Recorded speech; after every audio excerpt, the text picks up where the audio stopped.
Knygos per 5 TV – tai erdvė, kurioje susitinka rašantieji knygas, kuriantieji skaitimo puoselėjimo tradicijas bei prijaučiantieji kokybiškai literatūrai. Tai vieta, kur žmonės dalijasi patirtimi, įspūdžiais ir rekomendacijomis apie perskaitytus bei atrastus kūrinius. Laidoje jūs laukia ne tik pokalbiai apie knygas bei reportažai iš svarbiausių literatūrinių renginių.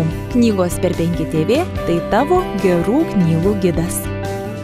Prieš 5 metus, kai apiplaukėm pasaulį, vyko susitikimai su žmonėm ir dažnai žmonės po paskaitos paklausdavo, o tai koks nors konspektas yra ar ne, ir aš taip galvoju, reiktų tas visas mintis sudėti ir tai 5 metus išnešiotos mintis dabar gimė knygoje. Nors jachta yra beveik kiekvienoj nuotraukoj, bet tai nėra knyga apie buriavimą ir tai nėra knyga apie keliones.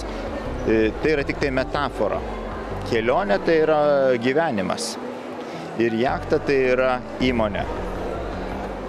Įgula yra komanda.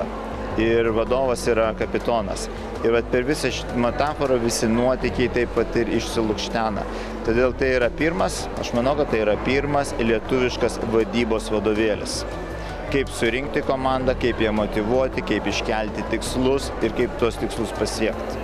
Tokių kaip pamokymų toje knygoje nėra. Yra istorija ir yra sprendimas tam tikros situacijos jūrinės, kuris lygiai analogišką sprendimą galima priimti ir gyvenime. Vienas iš tokių pagrindinių jūrinių taisyklių yra, jeigu galima išspręsti, ką dabar reiktų išspręsti, tai reikia ir išspręsti.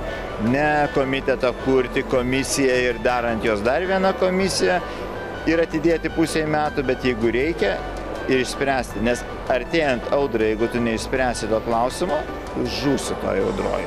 Ir kai tą jūroje supranti ir ateini į gyvenimą ir žiūri, kaip čia viskas tęsiasi, visi klausimai yra vilkinami ir iš to vilkinimo, kaip sakau, niekam naudos, tik tai daugiau bėdos yra. Tai čia viena tokių iš pagrindinių yra dalykų, kad neatidėti rytojui.